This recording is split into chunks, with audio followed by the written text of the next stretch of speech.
Esoteric World, Chapter 8, London, Bombay, and Allahabad. After a brief stop in England, Blavatsky and Olcott continued their sea journey to India, arriving in Bombay in February 1879, when they established their Theosophical Headquarters. Where they established their Theosophical Headquarters. Soon after landing, they were contacted by Alfred Percy Sinnett, then editor of the government paper, the Pioneer of Allahabad. This contact soon proved to be of utmost importance. After a tour of northwestern India, the founders returned to Bombay and started in October 1879 their first theosophical journal, the Theosophist, still published today, with H.P. Blavatsky as editor. The society experienced then a rapid growth, and some very remarkable people who were attracted to it both in India and elsewhere. 8A Charles C. Massey, January 1879, Norwood, near London, written by Massey in 1884. One evening in January 1879, I had come down to Norwood by train and found a company of some half a dozen people assembled in the dining room of Dr. and Mrs. Billings' house. Madame Blavatsky was not in the room when I entered, but joined us very shortly afterwards. I had hung up my overcoat in the hall outside. Madame Blavatsky turned to me and asked if I would like to name some article for myself to be produced then and there.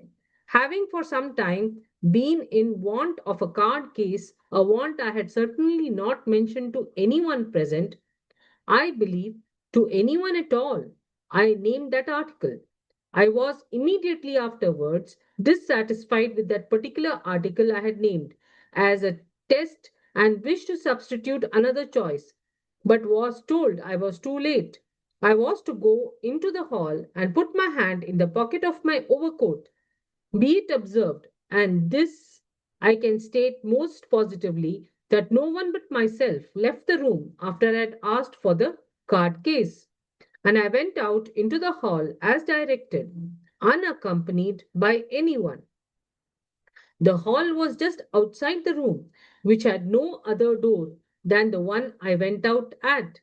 I at once put my hand into the pocket of my overcoat, and there, sure enough, was an ivory card case, which I still have. It was a large, square ladies' card case, not the small oblong one used by men. The card case was not in my pocket when I entered the house. Madame Blavatsky was not prepared for my desire. I have long regarded the incident as inexplicable except by occult powers. On the facts represented, on the facts present to my recollection. 8b. Henry S. Olcott, January 1879, London, written by Olcott in 1900. The most striking incident of our stay in London was the meeting of a master of three of us as we were walking down Cannon Street. There was a fog that morning so dense that one could hardly see across the street, and London appeared at its worst. The two who were with me saw him first, as I was next to the curb, and just then my eyes were otherwise occupied. But when they uttered an exclamation, I turned my head quickly and met the glance of the master as he looked back at me over his shoulder. I did not recognize him for an acquaintance, for I recognized the face as that of an exalted one. For the type once seen can never be mistaken. We three friends kept together in the city and went together back to Dr. Billings' house. Yet on entering, we were told by both Mrs. Billing and HPB that the brother had been there and mentioned that he had met us three, naming us in the city. Mrs. Billing described him as a very tall and handsome Hindu with a peculiarly piercing eye which seemed to look her through. For the moment, she was so staggered that she could not say a word, but the stranger said, I wish to see Madame Blavatsky, and moved towards the door of the room where she sat. Mrs. Billing opened it for him and bade him enter. He did so and walked straight towards SPV, made her an oriental salutation, and began speaking to her in a tongue the sounds of which were totally unfamiliar to Mrs. Billing. 8c. George Wilde, January 1879, Norwood, near London. Written by Wilde in 1903. It was in 1879 that at a dinner party at the house of Mr. Billing, I first met Madame Blavatsky and Colonel Olcott. As I left the house, accompanied by a friend, he asked me what my impression was as to the character of Madame. And my reply was, she seems to me quite the Kalmak. And my impression is that she might have been a worn out actress from some suburban theatre in Paris, but undoubtedly mediumis- but her undoubtedly mediumistic powers, her striking personality, her cleverness and humor, and her evidently kindly instincts interested me. And so, out of curiosity and interest and belief in her promises, I joined her Theosophical Society. And after some 2 years, I became the president of the British branch. On one occasion, when I was dining with her at the Billings, I observed that she and Colonel Olcott ate very freely of animal food, and this startled me, for she had always taught us that those who eat animal food were never admitted to the higher circles of the occult societies. And I thought to myself, I wonder if that woman is altogether an impostor. As I asked myself this question, she knocked on her plate with her knife, and when I looked at her, she said, not quite so bad as that, doctor. And we both humoredly laughed at the comicality of the situation. I think it was also at the same dinner party that she suddenly turned around on Colonel Olcott, who sat a few places from her, engaged in the consumption of animal food, and in an angry and loud voice exclaimed, You baboon! This shocked me, for Colonel Olcott was, although very credulous, yet an intelligent, self denying, and kindly man. After dinner was over, I took him aside and asked him what Madame Blavatsky meant by so coarsely addressing him at the table. And his reply was, Dr. Wilde, her conduct is part of my training, and I do not believe there is another man in the United States who would submit as I do to the continual insults I receive at her hand. On another occasion, I was sitting at her side on the drawing room stairs, where she sat again and again, cried out, and jumped about. One second. On another occasion, I was sitting at her side on the drawing room stairs when she again and again cried out and jumped about. And on my asking her what it all meant, she said, They won't let me alone. And when I asked, Who won't let you alone? She answered, These Mahatmas are always pinching me to attract my attention. Lastly, on one occasion, when with a most refined and interesting woman, I was in her society, and the lady asked her what her views as to the nature of Jesus Christ were. She answered, Madam, I have not the honor of the gentleman's acquaintance. I do not idly record these experiences, but because I think it right that her irreverence and vulgarities should be known. For although she knew some curious Eastern occult secrets of psychical origin, yet it has always seemed to me a marvelous thing how any refined and thoughtful man or woman would continue to believe in this queer woman who smoked so incessantly as an inspired expounder of the highest spiritual secrets of the human race. A.D. Henry S. Olcott, February to July 1879, Bombay, India, collated from Olcott in 1900 and Hume in 1882. On the 17th of January, we left for Liverpool after a delightful stay of a fortnight in England with and among our kind friends and colleagues.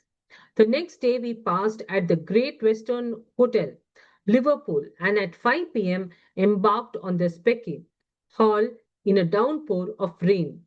The vessel was dirty and disagreeable to see, and what with that and the falling of rain, the smell of damp tapestries and carpets in the saloon and cabins, and the forlorn faces of our 40 fellow passengers, all equally disgusted as ourselves, it was a wretched omen for our long voyage out to India. Meanwhile, HPB was making it lively for the servants and her fellow passengers, who, with one or two exceptions, were shocked by her ironclad language and outraged by her religious heterodoxy. The ship being stuck by a tremendous sea, HPB was pitched against a leg of the dining table, got her knee badly bruised, and was laid up in her cabin with her lame knee. At the rate of 250 to 300 miles a day, we sailed up the Mediterranean, past the Gibraltar, past Algiers, on to Malta.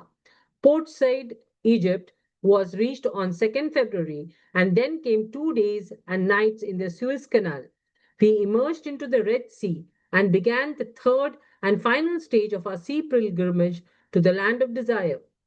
That night, the moon paved with silver the waters of the Gulf of Suez, and we felt as if we were sailing on a dream sea.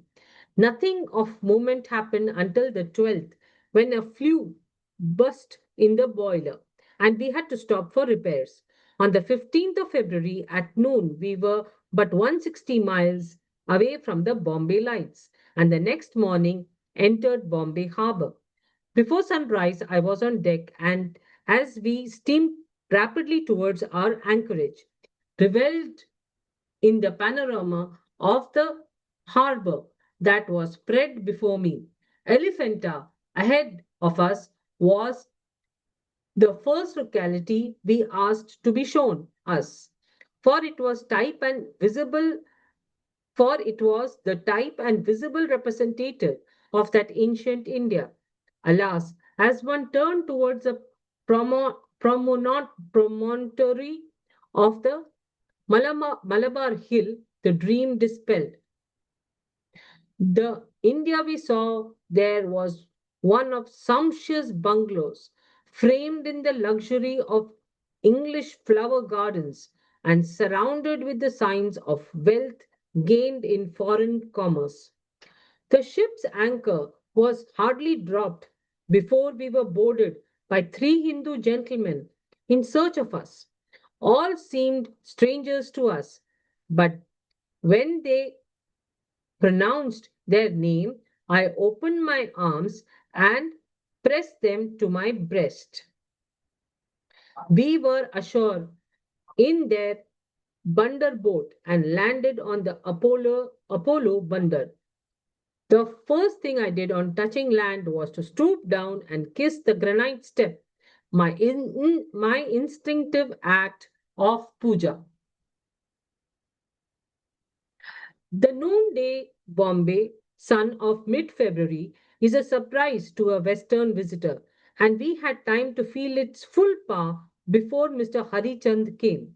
The streets of Bombay charmed us with their strikingly oriental character. The tall apartment houses in stucco, The novel dresses of the motley Asiatic population, the quaint vehicles, all these vivid impressions filled us with delight. Before leaving New York, I had written Hari Chand to engage for us a small, clean house in the Hindu quarters. We were taken to a house on Girgam Back Road, standing in a comparatively forlorn compound and adjoining his glass roofed photographic studio. Cocoa palms nodded their fronds over our roof, and Indian sweet scented flowers rejoiced our sense of smell. After the dismal sea voyage, it seemed like paradise. The ladies of our friends' families called on HPB and a number of Hindu and Parsi gentlemen on our whole party. But the rush of visitors began the next morning. We had formed one acquaintanceship on the Spake Hall that turned into a lasting friendship, that of Mr. Roscott, BCS, a noble fellow and an Irishman of the better sort.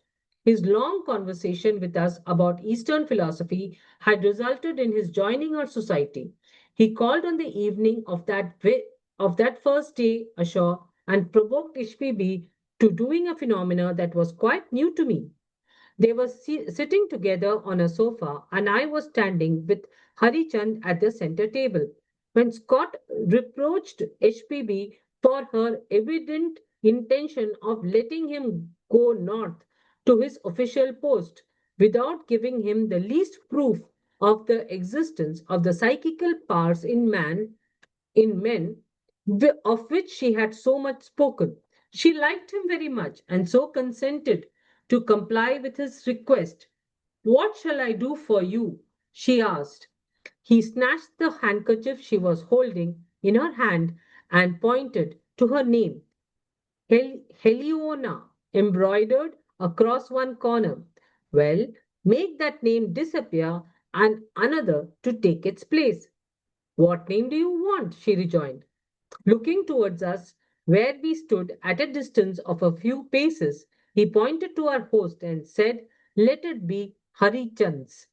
We came over to them on hearing this and saw what was done. She told Scott to hold tight in his hand the embroidered corner of her handkerchief, retaining the opposite corner herself. After a minute or so, she told him to look. He did, found the substitution of names had been made, Hari Chand's being there in the same kind of embroidery, and in the first impulse of excitement cried out, Where is your psychical science now? This beats all the professors in the world. On the evening of 17th February, a reception was held at the photographic studio, at which 300 guests arrived were present. The usual welcome address with garlands, limes, and rose waters as accompaniments was given us. We changed quarters, bought furniture and other necessaries, and on 7th March settled ourselves down in the little house 108 Gilgam Back Road for the next 2 years. Every evening we held an impromptu darbar when the knottiest problems of philosophy, metaphysics, and science were discussed. Visitors kept on crowding our bungalow and stopping till late every evening to discuss religious questions. We were completely happy in our retired cottage until the cocoa palms, and under those umbrageous palms, we were visited in person by Mahatmas, and their inspiring presence made us strong to proceed in the path we were treading. On July 15th, Mahatma Maurya visited me in the flesh at Bombay, coming in full daylight on horseback. He had called me called he had me called by a servant into the front room of HPB's bungalow. She being at the time in another bungalow talking to those who were there. He came to scold me roundly for something I had done in TS matters, and as HPB was also to blame. He telegraphed to her to come, and that to say, he turned his face and extended his finger in the direction of the place she was in. She came over at once and with a rush, and seeing him, dropped on her knees and paid him reverence. My voice and his had been heard by those in the other bungalow, but only HPB and I and the servant saw him. Note, in Colonel Olcott's diary for July 15th, 1879, the following entry is written: had visit in body of the Sahib. He sent Babula to my room to call He sent Babula to my room to call me to HPB's bungalow, and there we had a most important private interview. Alas, how puerile and vain these men make one feel by contrast with them. 8E AP Sinnett, December 1879, Allahabad, collated from Sinnett 1886 and 1881.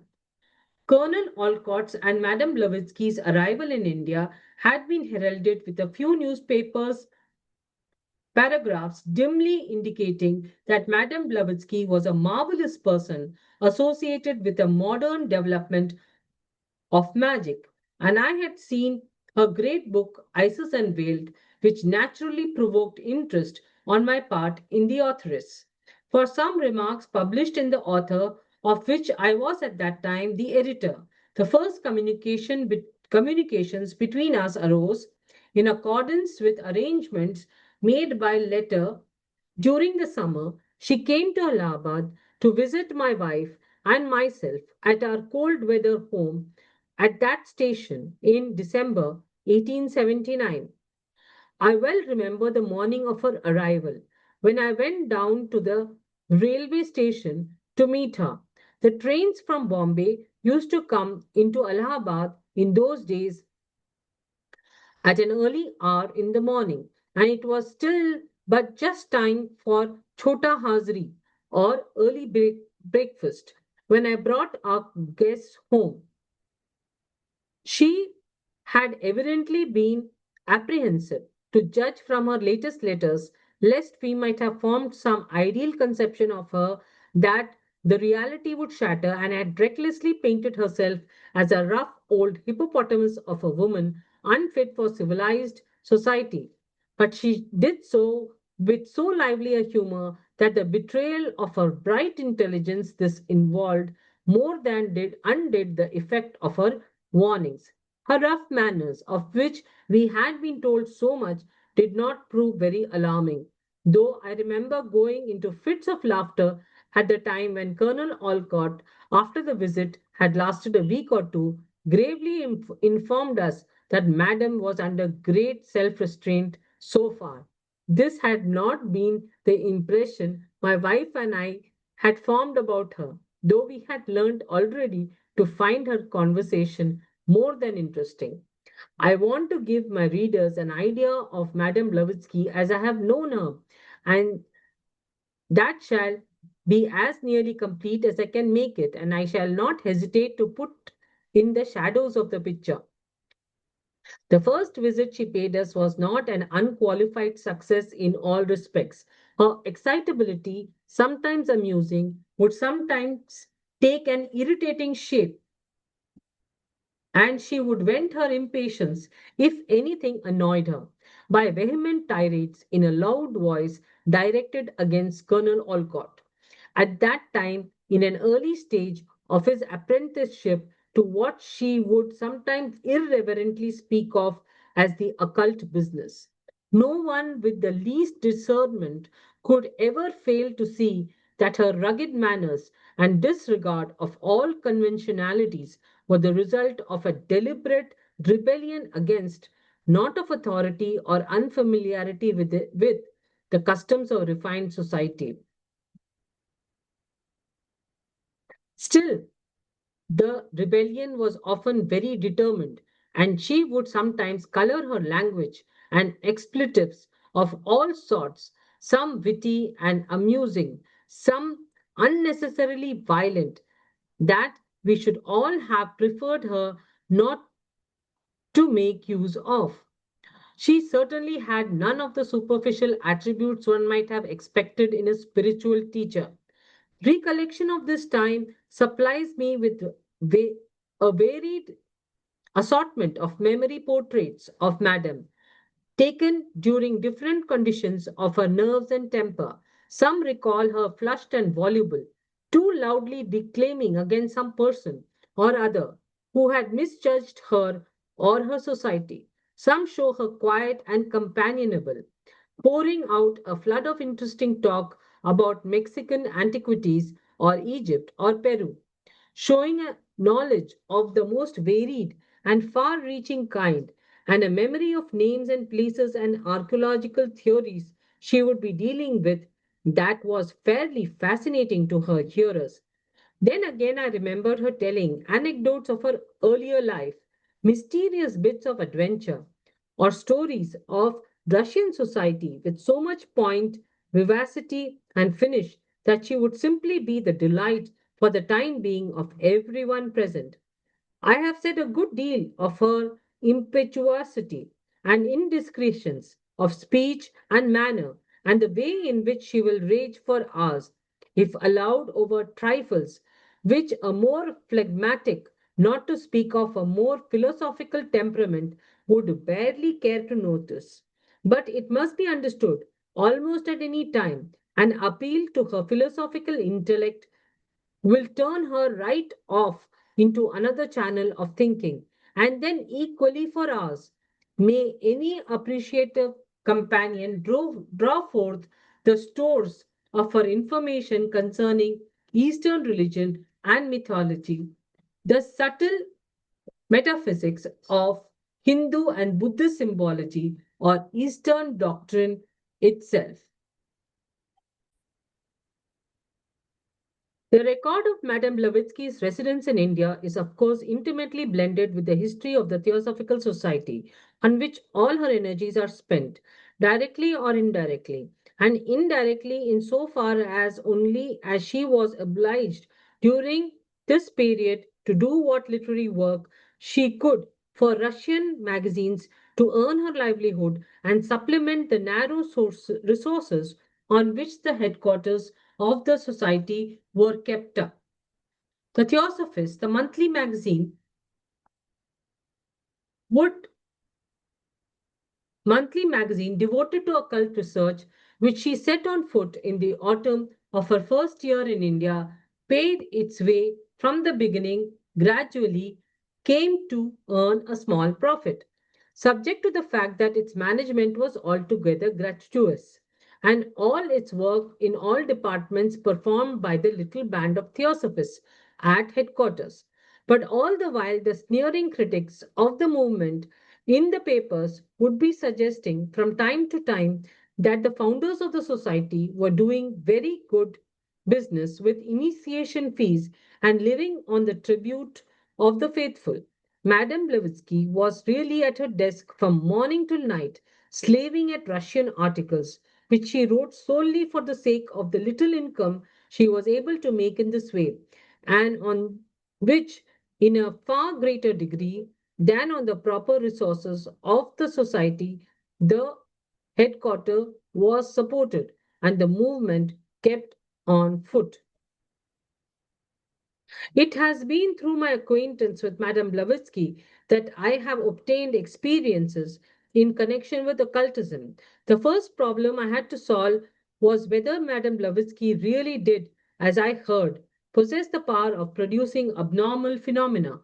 During her first visit to my house, Madame Blavatsky was allowed to show the raps like those which spiritualists attribute to spirit agency could be produced at will. Spiritualists are aware that when groups of people sit around a table, put their put their hands upon it, they will, if a medium is present, generally hear little knocks which respond to questions and spell out messages. The large outer circle of persons who do not believe in spiritualism imagine that all the millions who do are duped as regards this impression. It must sometimes be troublesome for them to account for the wide development of the delusion.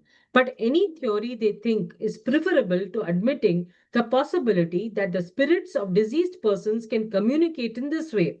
Or if they take the scientific view of the matter, that a physical effect, however slight, can be produced without a physical cause, such a person ought to welcome the explanations I am now giving, tending as these do to show that the theory of universal self deception as regards spirit trapping is not the only one by means of which the asserted facts of spiritualism can be reconciled with a reluctance to accept the spiritual hypothesis as the explanation.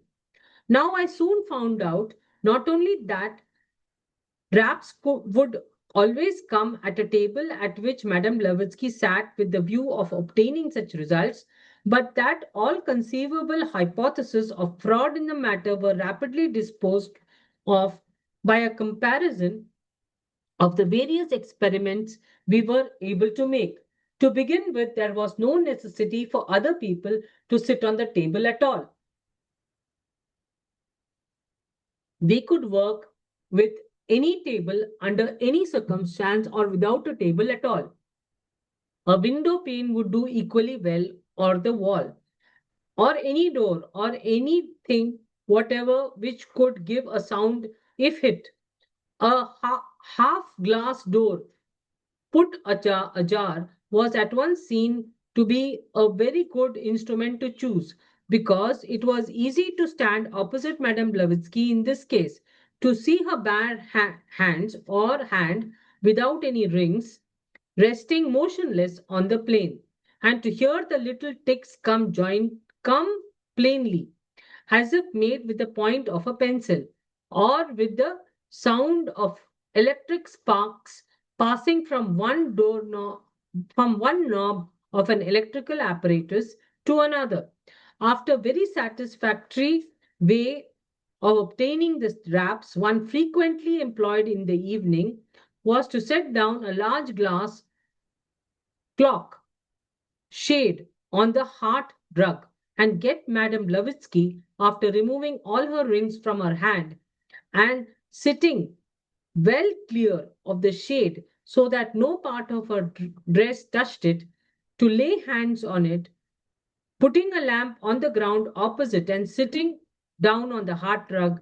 One could see the under surface of the hands resting on the glass, and still under these perfect satisfactory conditions, the raps would come and clear and distinct on sonorous surfaces of the shade. It was out of Madame Blavatsky's power to give an exact explanation as to how these raps were produced.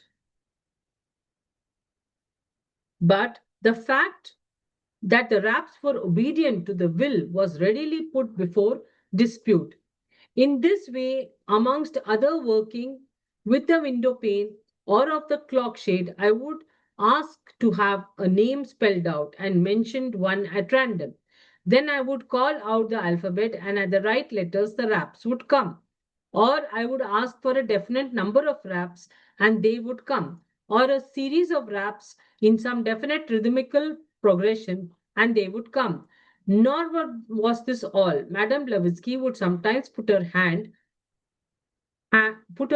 or one only, on someone else's head and make the raps come audibly to an attentive listener and perceptibly to the person touched, who would feel each little shock exactly as if he were taking sparks off the conductor of an electrical machine.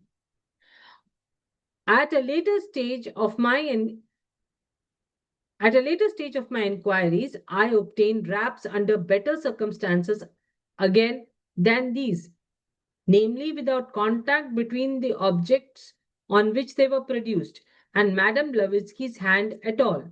Madame Blavatsky used to produce the raps on a little table set in the middle of an attentive group, with no one touching it at all. After starting it or charging it with some influence by her resting her hands on it for a few moments, she would hold one about a foot above it and make mesmeric passes at it, at each of which the table would yield the familiar sound. Nor was this done only at our own house with our own tables. The same thing would be done at friends' houses, to which Madame Blavatsky accompanied us. And a further development of the head experiment was it was found to be possible for several persons to feel the same rap simultaneously. 4 or 5 persons used sometimes to put their hands in a pile, one on another on a table. Then Madame Blavatsky would put hers on the top of the pile and cause a current or whatever it is which produces the sound to pass through the whole series of hands felt by each simultaneously and record itself in a drap on the table beneath. Anyone who has ever taken part in forming such a pile of hands must feel as to some of the hypotheses put forward by determined skeptics to the effect that the raps are produced by Madame Blavatsky's thumbnails or by cracking of some joint, that such hypotheses are rather idiotic. The raps gave me a complete assurance that she was in possession of some faculties of an abnormal character.